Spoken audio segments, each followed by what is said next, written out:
यहाँ पर ईश्वर को देखा हमने, साक्षात ईश्वर को देखा गुरुजी में। इतना अच्छा सत्संग हुआ, हम कभी भूल नहीं सकते। It is wonderful.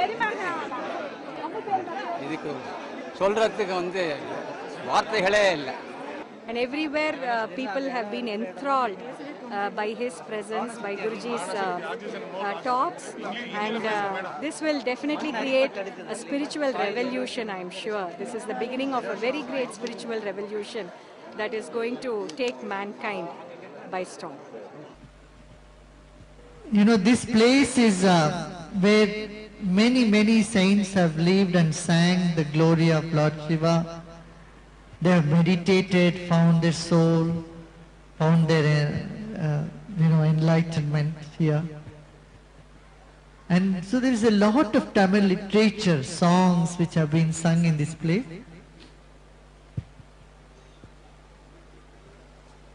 The fire symbolizes knowledge. The fire symbolizes also lust. From lust, the fire of lust, it gets transformed into fire of knowledge. And that is the whole aim and purpose of human life. And we are born out of fire, the fire of lust. We cannot simply remain in that state only and die as lust, fire of lust. We have to rise to the fire of awareness, knowledge. So fire element, you can see that literally if you go sit in the temple here anywhere, how many of you already feel that, there's a heat coming up, rising in the body? You may feel that. There's a fire element, not just the heat from outside. Of course, it's quite hot here. You can say it's always hot. There is a quality to the air, to the vibrations. So the 5 elements in our body, fire, water, earth, air and ether, is where the divine is. Is permeating all the 5 elements.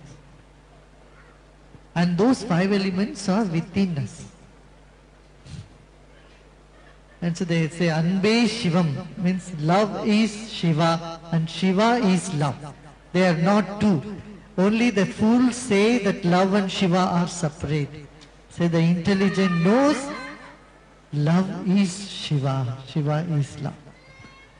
So Shiva Mayam Jagat, the whole universe is permeated by the Shiva Tattva, and the Shiva Tattva in different places are given prominence to different elements, the 5 elements. Our ancient people had another great vision to integrate people, say you have to go from Kashi, go to Rameshwaram, from Rameshwaram you take the water again, go to Kashi, from Kashi again go to Rameshwaram. This is the only way that they united what is today called India. If you see the Bara Jyotirling, the 12 Jyotirlings, one is in Himalayas, another is in Rameshwaram. And third is in Somnath, in fact it starts in Somnath in Gujarat. So, uniting people from this whole continent, it's a national integration. There is nothing else so common between every state and every province here. 600 dialects, so many languages. What is that is common? What is that you can call as India? You go to Rameshwaram, you find that Shiva Tattva, adoring of Shiva. You go to Himalayas, you find the same thing there. So it is that this knowledge, spiritual knowledge, not just the rituals are so different. Rameshwaram ritual is so completely different from Kedarnath. Practices are different, stories are different, but the spiritual essence is the same.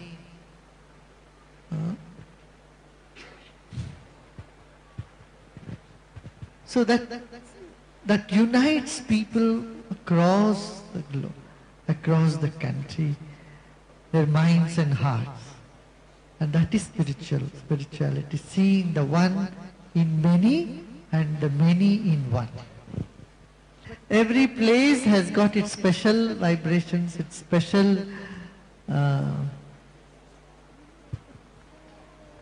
gifts, you can say gifts from nature. And it's good we are moving through all the Panchabhuta Kshetras and creating good vibrations. In fact, if you are a good meditator, you contribute to the place where you go and meditate. You are not a taker, you are a giver. And all this, see how big this temple is? It's a huge temple. Once upon a time, thousands of people used to sit and meditate here. But nowadays that is not happening. That's why I said there should be more and more people sitting, meditating, singing bhajans, and energize all these kshetras once again. Make them more vibrant, because you can make a place vibrant, and as well as the place can give you more vibrations. It's a sort of give and take. If you are a good sadhak, I would say you are contributing. If you are a weak sadhak, I say you are definitely benefiting from it. And both ways it's good. Okay.